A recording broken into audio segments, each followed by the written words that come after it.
there's a difference between uh, gifted and talented, right? So, Yes, yes, right. So the gifted person has all this sort of raw, you know, gifting.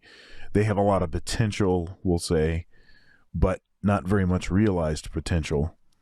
The talented person, because the word talent means a cultivated gift, so it means something that has been actually developed.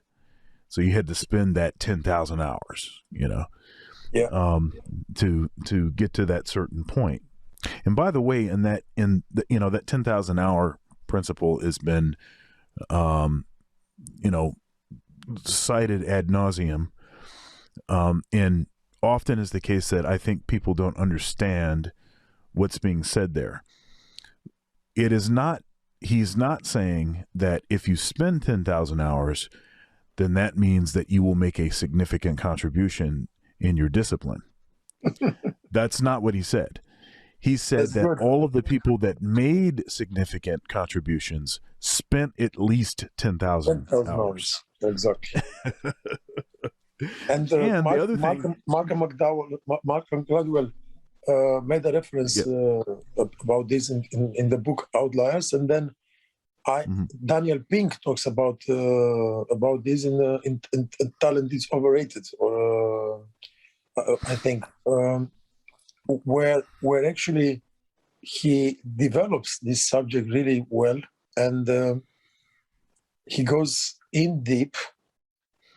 That is, it's not about spending 10,000 hours fooling around with the instrument or just staying around music. Oh, right. It's about intentional. I mean, you have to use your brain. You have to practice in the right way. I mean, there are certain criterias. You cannot just fool around. Right. Um, you know, uh, I tell my students this all the time. This idea that, uh, what's the phrase? Um, uh, Going through the motions. I'm sitting in the room. I'm playing my instrument. And by the way, I'm not suggesting that playing your instrument, even if it's lackadaisical, is of no value. But at the point that you're warmed up, then it starts to become of lesser value. And this, what produces results is intensity. It's like sandpaper. I mean, I can kind of take a piece of sandpaper and I can lackadaisically sand, and it'll do a little bit of something, but it's not really going to do anything, right? Or I can put all that elbow grease in it, and I can make my arms sore, that kind of intensity. And obviously that's doing a lot more. It's doing a lot more work because there's more effort, there's more focus, there's more intensity. And we talk at length about how time is the only thing that we can't get more of. It's our most valuable commodity. And I agree. But you can have the time, but not have the energy, and you'll still do nothing. Exactly. So energy is also a very important part of the whole puzzle. So, yeah, I mean, you could have the time, you know, you don't have any energy, you're lackadaisical, you're not really, but, or you could have the time plus the energy, and you're really intense and you're focused, and that's actually what produces results. But you can have also the time and the energy and be extremely unfocused, or not being able to concentrate, Mm-hmm. or getting distraction at every second, That's right. or needing sometimes I've seen that in the past, and I'm sure you must have seen that throughout your years. Especially, I know how much you practice and how we develop different techniques. Um, you get distracted by somehow sidetracking you of okay, I'm going to look into this subject, or I'm going to go in this YouTube channel, or I'm going to get this chart.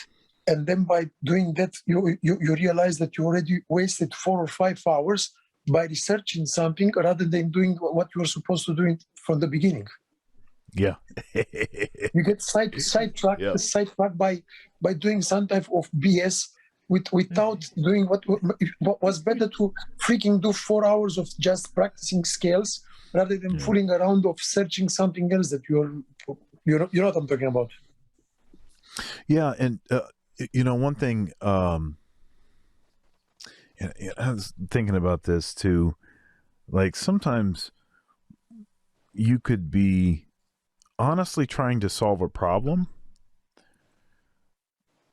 Okay, so here's an example of this. So say for instance, I could like say off of the top of my head, I can say, okay, I'm gonna make a video, and I want the video to be say a minute long, and I need to say, X, Y, and Z. Bless you. I need to say X, Y, and Z, in it, and I can do like 20 takes and pick the one that I like. Or what would be more efficient is I could actually write a script and then take maybe 3 or 4 takes, which would be in the totality probably ends up being less time. Exactly. But the thing is that there's that sort of I think I want to call it laziness. There's this sort of laziness that says, I don't really want to have to write a script.